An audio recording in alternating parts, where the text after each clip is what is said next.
আসসালামু আলাইকুম। সুরাইস কিচেন চ্যানেলে সবাইকে স্বাগত জানাচ্ছি আমার আজকের রেসিপিটি দেখার জন্য। আমি আজকে আপনাদেরকে করে দেখাবো মসুর ডালের বড়া। বিকেল বা সন্ধ্যার নাস্তায় গরম চায়ের সাথে এরকম মুচমুচে গরম গরম ডালের বড়া থাকলে কিন্তু সন্ধ্যাটা পুরোই জমে যাবে। এখন আমি ডালের বড়া বানানোর জন্য হাফ কাপ পরিমাণ ডালকে আগে থেকে ভিজিয়ে রেখেছিলাম। এখন ডালগুলোকে আমি অর্ধবাটা করে নিয়েছি। এখন এখানে বেশি করে পেঁয়াজ কুচি আর একটা মাঝারি সাইজের আলুকে কুচি করে কেটে দিয়ে দিয়েছি। এখন 1 চামচ হলুদ গুঁড়া, হাফ চামচ ধনিয়া গুঁড়া, 1 চামচ মরিচ গুঁড়া আর 1 চামচ জিরে গুঁড়া দিয়ে ভালোভাবে মিশিয়ে নিব। আমি এখানে মরিচ গুঁড়াটা একটু বেশি দিয়েছি কারণ আমি এখানে কোনো কাঁচামরিচ ব্যবহার করব না। আপনারা যদি কাঁচামরিচ নেন তাহলে মরিচ গুঁড়াটা অ্যাভয়েড করতে পারেন। এখন স্বাদ মতো লবণ দিয়ে দিব। এখন আমি যতটুকু ডাল নিয়েছি তার পরিমাণ অনুযায়ী চালের গুঁড়া আর বেসন দিয়ে দিব। আমি এখানে পরিমাপটা বলছি না কারণ আপনারা আপনাদের পরিমাপ অনুযায়ী দিয়ে দিবেন। এখন 1 চামচ আদা বাটা আর হাফ চামচের মতো গরম মশলা দিয়ে দিব।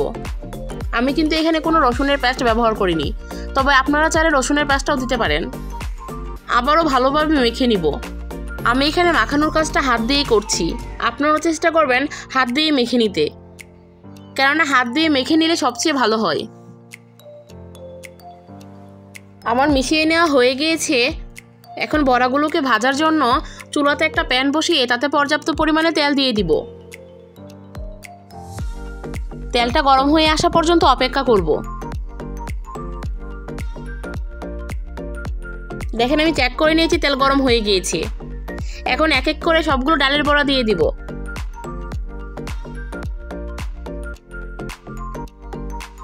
আমি এভাবে করে দিয়ে দিচ্ছি, আপনারা আপনাদের পছন্দ মতো শেপ দিয়ে দিবেন। আমার সবগুলো বড়া দেওয়া হয়ে গিয়েছে।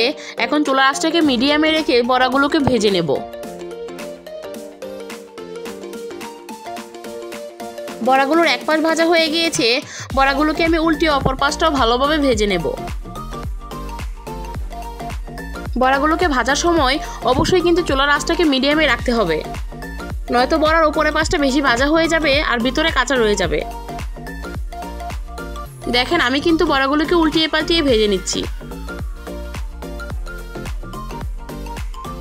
এই বড়াগুলোকে ভাজতে কিন্তু বেশি সময় লাগে না, 3 থেকে 4 মিনিট অল্প আঁচে ভেজে নিলেই কিন্তু ভাজা হয়ে যায়।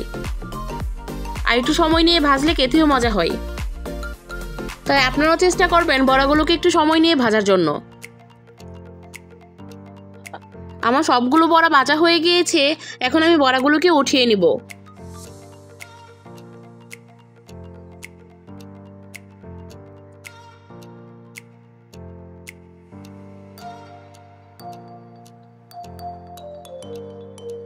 আমার প্রথম ব্যাচে সবগুলো বড়াকে উঠিয়ে নেওয়া হয়ে গিয়েছে। এখন আমি দ্বিতীয় ব্যাচে যে বড়াগুলো রয়ে গিয়েছে সেগুলোকে প্রথমবারের মতো ভেজে নেব।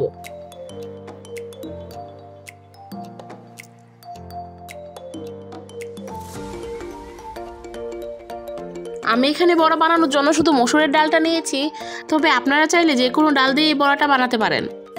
তাছাড়া এই বড়াগুলো খেতে এতটাই মচমচে আর মজা হয় যে ছোট বড় সবাই অনেক মজা করে খায়। এক কথায় বলতে গেলে এটা হচ্ছে ইভিনিং স্পেশাল নাস্তা। যদি আমার রেসিপিটি ভালো লাগে তাহলে সাপোর্ট করে পাশে থাকবেন। আল্লাহ হাফেজ।